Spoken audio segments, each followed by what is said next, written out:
run one here. Thought we'd take a break from some of my other parts videos, and I wanted to share with you my new acquisition. We got us some new optics for our Armalite M15 A4CD. Yeah. Previously, we have mounted the Bushnell 3x9 Sportsman in our American Defense Recon S mount. I have to say, you know, this really isn't a bad little scope. It's held up through 3 rifles. Originally I got it on a 30-06. Then it made its way to the AR-10 for a time. And then eventually onto the M15. But it was time to upgrade to something a little more tactical. At least I thought so. Now, the scope that I've acquired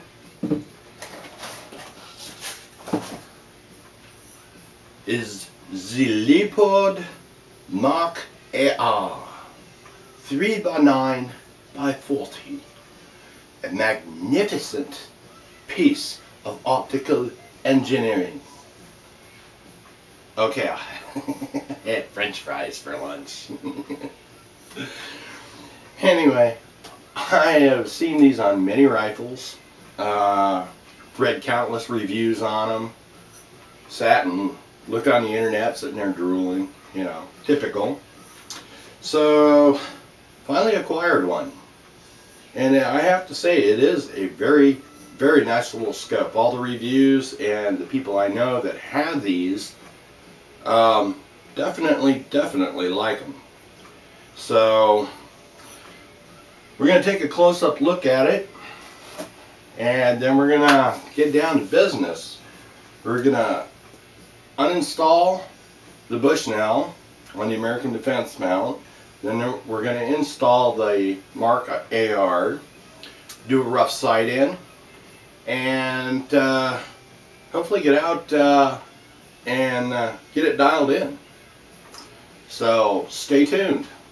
A lot of good info coming up.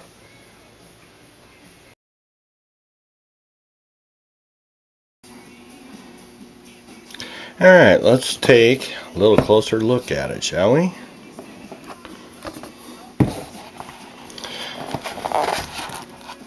Have our scope. Put it back in there. Yeah, we'll get back to that in a minute. And comes with all kinds of interesting literature. The technical information, cool window sticker, registration card, additional notes, and the owner's manual. Also, where is it? Nice little Allen wrench to zero your dials once you zeroed it in. Anyway, we're not going to go through all the literature here. I'll move this out of the way. Alright, as I said, 3x9x40. As you can see, let's see if I can get this to work. We have the mil dots. Now, one of the really nice things I like about this scope and all the reading I was doing is on the turret, your elevation turret, you have 2 different settings. Okay, your standard settings for when you dial it in, then you zero you zero the dial. But on the top here, it has increments for your 0 at 100 yards, 200 yards, 300 yards, 400, 500, 600, and all the way around to 700. Now, shooting 700 yards with a 223 16-inch barrel, I think, would be pretty much out of the question, but we might try it. So I like that option on this, and it gives you be able to dial in your range without having to guess. And the windage here, okay, 1 click is a 1/2 mil. Nice finger adjustable. Pretty tight too.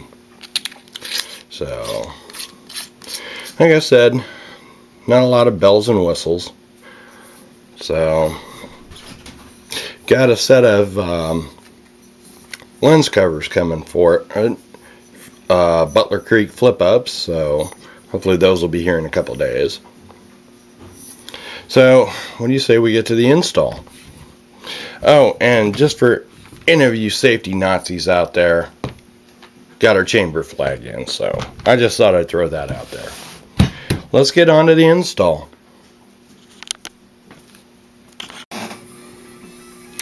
Okay, a real quick note here before we get to the installation. What we've done is went ahead and mounted the Bushnell back on the M15, and basically, like I did on the Burris, I have my hash marks over there on the wall. Using a laser bore sighter, we have made a mark on the wall where the laser is and put the crosshairs vertical and horizontally on the plane with our marks over there, so it should be able to dial it back in fairly close with the new one. Just a quick word out there. This happens to be a center point bore sighter, and right here, you can get these at Wally World. Do yourself a favor, don't buy it. I'm going to do a review on these things, just, you know, off the beaten path of this thing. But if you happen to see these at Walmart, don't buy it.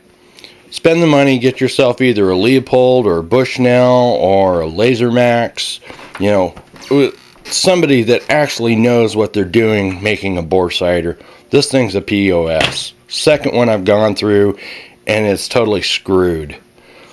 So, anyway, let's get to the installation of the scope. And hopefully that POS is at least half-ass accurate. Alright. Sorry. Poor quality equipment just really gets me PO'd. So, anyway, let's get to the install.